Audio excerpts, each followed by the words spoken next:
سحر گەورەترین مەترسی بەسەر دڵی مرۆڤەوە. بزانین لە ڕوانگەی ئاین و فەلسەفەوە چییە، ڕاستە یاخودنا و چارەسەرەکانی چین. لە ڕوانگەی ئاینەوە پەیوەندی مرۆڤ نێوان شەیتان و جنۆکەکاندایە و ڕاستەیەکی پڕ مەترسیدارە، ئەبێتە هۆکاری جیابوونەوەی نێوان ژن و مێرد و هەموو پەیوەندیەکان و ئەبێتەوە هۆکاری گەورەترین زیان بەسەر کۆمەڵگاتە، تەنانەت ئەبێتەوە هۆکاری پەیوەندی نێوان مرۆڤ و خودداش و هەر کەسێ هەڵسە بەکردنیان کارە لە دەرەوەی بازنەی ئیسلام دەرەچێت و ئەبێتەوە بابەتی شرک. دووەم، لە ڕوانگەی فەلسەفەوە ئەم بابەتە پێش لە دایکبوونی زانست مرۆڤانێک نەیانتوانیوە دەرێک بە یاساکانی گەردوون بکەن، ڕاستەکانی ناگەردوون بکەن، هەڵساون پەنایان بردوتە بەر سەحر.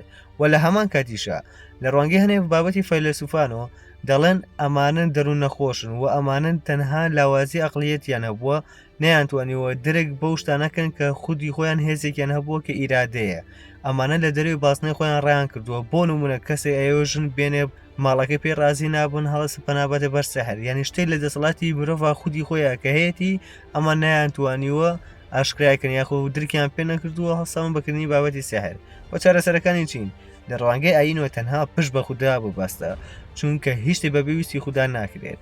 دووەم، لە ڕوانگەی فەلسەفەوە تەنها بڕوا بە عەقڵیەت و هێزی ناوەکی خۆتت هەبێت، ئەم بابەتە کاریگەری لەسەر تۆ دروست ناکات. بۆ زانیاریتان هیچ شتێکی دەرەکی ناتوانێت کاریگەری لەسەر دەرونی تۆ دروستکە گە خۆ دەرگاکەی بۆ نەکەیتەوە.